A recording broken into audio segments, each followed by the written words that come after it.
আচ্ছা, এর আগের পর্বে আমরা অ্যাফার্মেটিভ সম্পর্কে বলেছি ফিউচার ইনডেফিনিট টেন্সে। আজকে নেগেটিভ এবং ইন্টারোগেটিভ নেগেটিভ একসঙ্গেই নিয়মগুলো দিয়ে স্ট্রাকচার দিয়ে করানো হবে, ঠিক আছে? আচ্ছা, শুরু করা যাক তাহলে। রুল: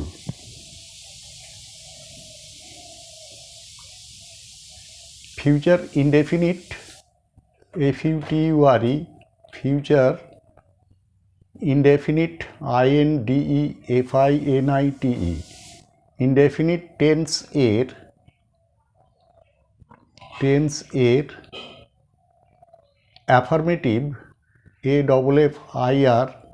AFFIRMATIV, অ্যাফার্মেটিভ সেন্টেন্সকে SENTENCE, সেন্টেন্সকে নেগেটিভ NEGATIVE, নেগেটিভ সেন্টেন্স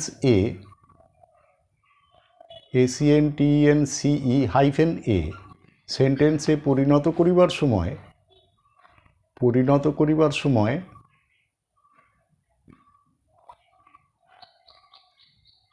শুধুমাত্র shall, SHALL, shall, will, hyphen, এই অক্সিলারি ভার্বগুলির AUXI, LI, ARY অক্সিলারি ভার্বগুলির পর নটকে সিঙ্গেল কোটেশনে, নট অ্যাডভার্বটিকে বসাইতে হয়। পূর্ণচ্ছেদ। আচ্ছা, এবার উদাহরণে আসি। আচ্ছা, স্ট্রাকচারটা লিখে নাও। Structure: STRUCTURE, colon dash, subject plus shall oblique will plus not plus verb ব্র্যাকেটে present PRESENT bracket closed plus object OBJECT oblique complement COMPLEMENT full stop plus full stop. ঠিক আছে, এটার একটা উদাহরণ দিই, তাহলে অ্যাফার্মেটিভটা থেকে নেগেটিভ হবে। লেখো: রহিম 100 রান করিবে। 100 রান করিবে, পূর্ণচ্ছেদ। রান করা, to score, SCORE, score oblique make, runs, RUNS। এখানে রানটা কিন্তু নাউন হয়ে গেল, ঠিক আছে? লেখো তাহলে সাবজেক্টকে রহিম, RAHIM, রহিম, যেহেতু উই নয় তাহলে এর সঙ্গে উইল বসবে। রহিম will score, SCORE, score A century, CENTURY, century. 100 মানেই হচ্ছে সেঞ্চুরি। আচ্ছা, স্কোরের নিচে একটু দাগ দিয়ে লিখে নাও স্কোর প্লাস ED, স্কোর্ড, ওর পাস্ট এবং SCORE, স্কোর প্লাস ডি হবে, শেষে আছে, শুধু ডি যুক্ত হবে, ঠিক আছে? স্কোর্ড। এবার ওটাকে নেগেটিভ করো। রহিম 100 রান করিবে না। রহিম 100 রান করিবে না।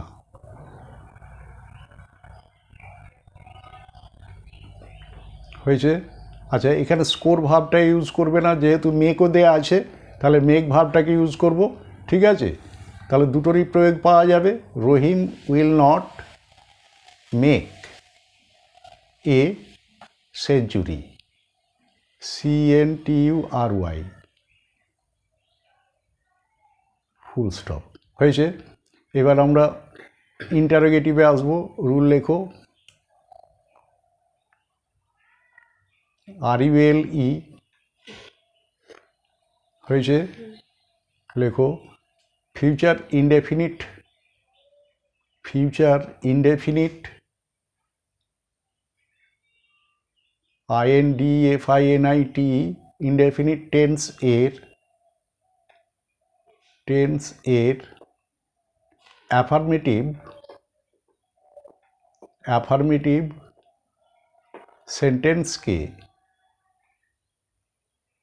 সেন্টেন্সকে ইন্টারোগেটিভ INTERROGATIV ইন্টারোগেটিভ সেন্টেন্স এ, সেন্টেন্স হাইফেন বাংলার এ, ইন্টারোগেটিভ সেন্টেন্সে পরিণত করিবার সময়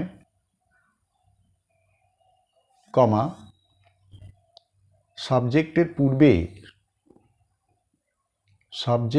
পূর্বে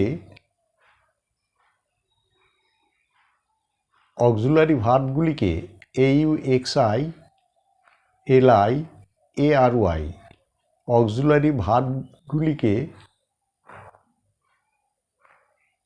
সাবজেক্টের পূর্বে বসাইতে হয়। পূর্ণচ্ছেদ। Structure shall oblique will SHALL oblique will plus subject plus verb bracket present plus object oblique complement plus note of interrogation। যেহেতু জিজ্ঞাসা ইন্টারোগেটিভ সেন্টেন্স, তাই এখানে ফুল স্টপ বসবে না, interrogative sentence, note of interrogation. এবার উদাহরণে আসি, লেখো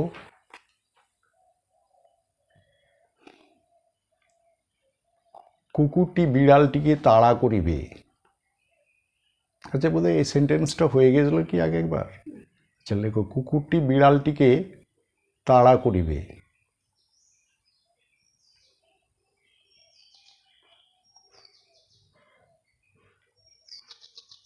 পূর্ণচ্ছেদ। তাড়া করা, তাড়া করা মানে পিছনে পিছনে ছোটা, তাড়া করা সমান chase CHASE plus D for past and past participle, chased সমান রান আফটার, এটা গ্রুপ ভার্ব বা phrasal verb. Run after, run মানে হচ্ছে দৌড়ানো, আফটার মানে পিছে, ঠিক আছে, রান আফটার, ঠিক আছে। আমরা কিন্তু ফ্রেজাল ভার্বটা এখানে ইউজ করব না। তাহলে কী হবে, সাবজেক্ট কে আছে, কুকুরটি, তাহলে টি থাকলেই দি বসবে এবং একটা বোঝানোর জন্য নাউনটা সিঙ্গুলার হয়ে যাবে, দ্য ডগ। যেহেতু উই নয়, তাহলে এর সঙ্গে উইল বসবে, the dog will chase CHASE chase the cat. Object হয়ে গেল দ্য ক্যাট। এবার এটা নেগেটিভ করলে কি হবে, কুকুরটি বিড়ালটিকে তাড়া করিবে না। বেন এর সঙ্গে শুধু না যুক্ত হয়ে যাচ্ছে, তাহলে শ্যাল উইলের পর কেবলমাত্র নটটা বসলেই নেগেটিভ হয়ে যাবে। তাহলে the dog will not chase the cat. এখন ওই চেজের জায়গায় রান আফটার বসিয়ে দিলেও হয়ে যাবে, ঠিক আছে। আচ্ছা, এবার কী হবে, ইন্টারোগেটিভ, তাই তো। কুকুরটি কি কয় হর্ষই, এগুলো সবই হচ্ছে ইয়েস অর নো কোয়েশ্চেন। টেন্সের ক্ষেত্রে যেগুলো কি দিয়ে হচ্ছে সেগুলো সবই ইয়েস অর নো কোয়েশ্চেন, অর্থাৎ এদের হ্যাঁ বা না দিয়ে উত্তর হবে। তাই এগুলোর বাংলাটা হবে কয় হর্ষই, কিন্তু যখন WH কোয়েশ্চেন হবে তখন হোয়াট সমান কয় দীর্ঘই হবে, ঠিক আছে। আচ্ছা, কি হলো সেন্টেন্সটা? কুকুরটি কি বিড়ালটিকে তাড়া করিবে? নোট অফ ইন্টারোগেশন, জিজ্ঞাসা চিহ্ন। তাহলে স্ট্রাকচার অনুসারে শ্যাল বা উইলকে আগে বসাতে বলা হয়েছে, তাহলে এখানে রয়েছে উইল, তাহলে will the dog chase the cat, note of interrogation হয়ে গেল। এবার আমরা ইন্টারোগেটিভ নেগেটিভের একটা দেখাবো। লেখো রুল। ফিউচার ইনডেফিনিট টেন্সের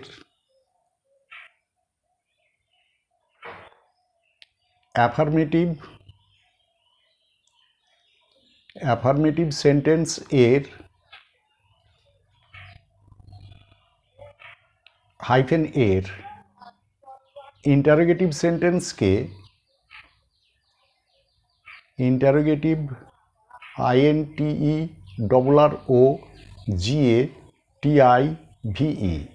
ইন্টারোগেটিভ সেন্টেন্সকে ACNTENCE সেন্টেন্সকে নেগেটিভ NEGATIVE নেগেটিভ সেন্টেন্স এ পরিণত করিবার সময় হাইফেন। সাবজেক্টটি নাউন হইলে তাহার পূর্বে এবং উহা প্রোনাউন হইলে কমা তাহার পর নটকে সিঙ্গেল কোটেশনে বসাইতে হয় এবং সর্বশেষে note of interrogation INTERROGATION interrogation বসাইতে হয়। পূর্ণচ্ছেদ হয়েছে। এবার একটা উদাহরণ নিই, কারণ এর স্ট্রাকচার দেওয়া হয় না, দিতে গেলে আবার দুটো করতে হবে, নাউনের জন্য একটা, প্রোনাউনের জন্য একটা, দরকার নেই। লেখো বিড়ালটি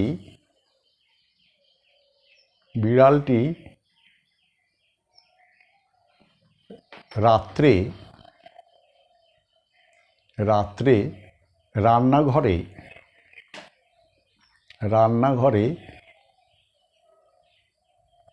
মিউ মিউ করিবে হয়েছে। আচ্ছা, মিউ মিউ করা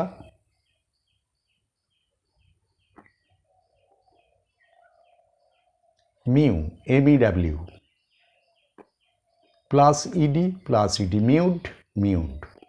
আচ্ছা, রান্নাঘরে এটা একটা ফ্রেজ, একটা স্থান বোঝাচ্ছে, তাই এটা হবে অ্যাডভার্বিয়াল ফ্রেজ। ঠিক আছে, রান্নাঘরে লেখা হয়েছে in the kitchen, KITCHEN kitchen. তাহলে এখানে দুটো জিনিস লক্ষ্য করা যাচ্ছে, একটা হচ্ছে স্থান দেয়া আছে কিচেন, আর একটা হচ্ছে সময় দেয়া আছে রাত্রে, তাই তো? রাত্রে ইন দ্য নাইট অথবা অ্যাট নাইট আগে বলা হয়েছে, ঠিক আছে, ওটাও কিন্তু অ্যাডভার্ব, তাই নয় কি? একটা সময় বোঝাচ্ছে, একটা স্থান বোঝাচ্ছে। এই রকম ক্ষেত্রে যদি সময় এবং স্থান দুটোই থাকে, তাহলে আগে স্থান তারপর কাল বসবে। আমরা বাংলাতেও বলি স্থান কাল ভেদে, তাই না?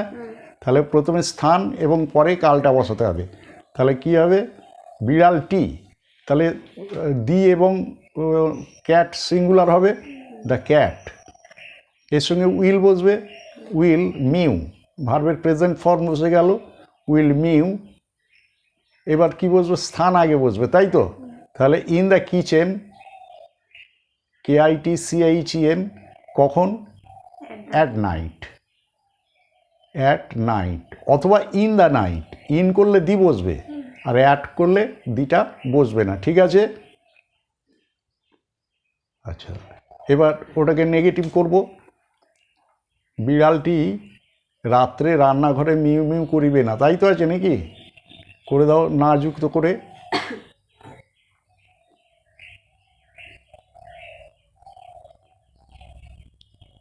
কি হয়েছে বাংলা বাক্যটা একটু শোনাও।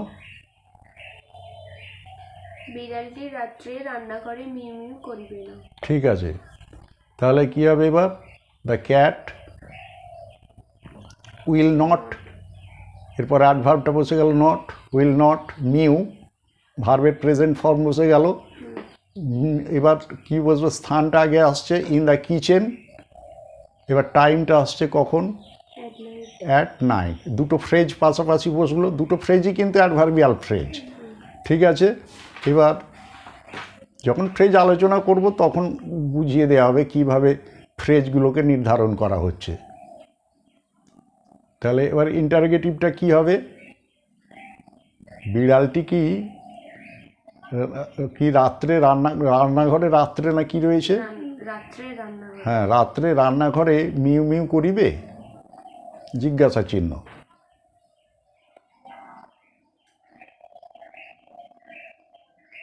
হয়েছে? তাহলে এবার কী হবে? উইলটা আগে আসবে, যেহেতু interrogative sentence. Will the cat mu, হ্যাঁ ভার্বের প্রেজেন্ট ফর্ম বসলো, উইল দ্য ক্যাট মিউ। এবার ইন দ্য কিচেন স্থান বাচক ফ্রেজটা আগে বসে গেল। এবার টাইম বাচক বা সময় বাচক যে এটা ফ্রেজটা at night, note of interrogation. এবার এখানে ইন্টারোগেটিভ পেয়ে গেছি, ওটাকে নেগেটিভ করব এবং সাবজেক্টের দিকে লক্ষ্য করব। সাবজেক্টটা এখানে রয়েছে নাউন, তাহলে নটটা আগে বসবে। ইন্টারোগেটিভ সেন্টেন্স যেমন আছে তেমনই থেকে যাবে, কেবলমাত্র নটটা নতুন করে প্লেসমেন্ট হবে। ঠিক আছে, তাহলে কি হলো? উইল নট, তাই তো? উইল নট, যেহেতু the cat noun, will not the cat mu in the kitchen, in the kitchen, kitchen at night, note of interrogation. হয়ে গেল চারটে ফর্মে: অ্যাফার্মেটিভ, নেগেটিভ, ইন্টারোগেটিভ এবং ইন্টারোগেটিভ নেগেটিভ। এবার একটা উদাহরণ দিই, লেখো। এই গাছটি শীতকালে তালবসায় দীর্ঘইত, শীতকালে পত্রমোচন করিবে। এটা হয়ে গেছিল বোধহয় নাকি? আচ্ছা, যাই হোক, রিভিশন হলে ক্ষতি নেই। পত্রমোচন করিবে হয়েছে, লেখো। পত্রমোচন করা, তবু এখানে দিয়ে দিই, একবার হয়ে গেছে। পত্রমোচন করা,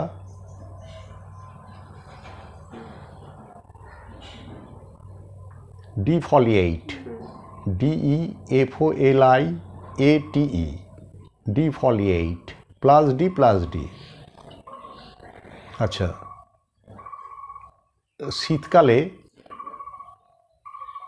শীতকালে ইন দ্য উইন্টার অথবা ইন দ্য উইন্টার সিজন, দুটোই হতে পারে। ঠিক আছে, ইন দ্য উইন্টারটাই আমরা করব। আচ্ছা, এখানে বলে রাখা ভালো, নোট করে নাও। ঋতুর পূর্বে, নোট, ঋতুর পূর্বে definite article, DEFINITE, definite article দিটাকে সিঙ্গেল কোটেশনে বসানো যাইতে পারে। অনেক ক্ষেত্রে দেখা যায় বসায় না, তবে বসালে সেটা ভুল হবে না। ঠিক আছে, ওই জন্য পারে বলা হয়েছে। ঠিক আছে, পূর্ণচ্ছেদ। তাহলে এটা অনুবাদ করো। This tree will defoliate in the winter, WINTER, full stop, negative করে দাও।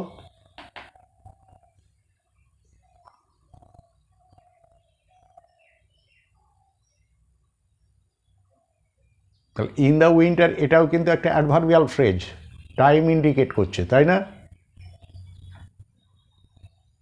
তাহলে নেগেটিভটা কি হয়েছে? দিস ট্রি, আচ্ছা এই গাছটি শীতকালে পত্রমোচন করিবে না। This tree will not defoliate in the winter, তাই হয়েছে, ফুল স্টপ। এবার ইন্টারোগেটিভ, এই গাছটি কি শীতকালে পত্রমোচন করিবে? নোট অফ ইন্টারোগেশন হয়েছে। উইলটা আগিয়ে চলে এলো। Will this tree defoliate in the winter, note of interrogation. এবার ওটাকে ইন্টারোগেটিভ নেগেটিভে নিয়ে যাব। এই গাছটি কি, আচ্ছা দি বলেছি না দিস বলেছি তো, আচ্ছা এই গাছটি কি শীতকালে পত্রমোচন করিবে না? তাহলে এখানেও নাউন রয়েছে, তাহলে will not this tree defoliate in the winter, note of interrogation. ঠিক আছে। আচ্ছা ওই আগেরটা কত নম্বর ছিল? আগেরটা যেটা ওই স্থানকাল দেয়া ছিল 1 নম্বর, তাই তো? পূর্বের 1 নম্বর লেখো নোট। আচ্ছা নোট বলে লেখো, কোনো সেন্টেন্সে স্থান এবং কাল ব্র্যাকেটে প্লেস অ্যান্ড টাইম থাকিলে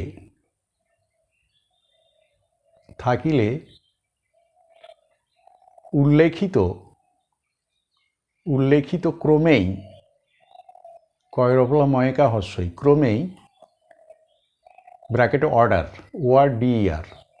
অর্ডার ব্র্যাকেট ক্লোজড, প্রথমে স্থান এবং পরে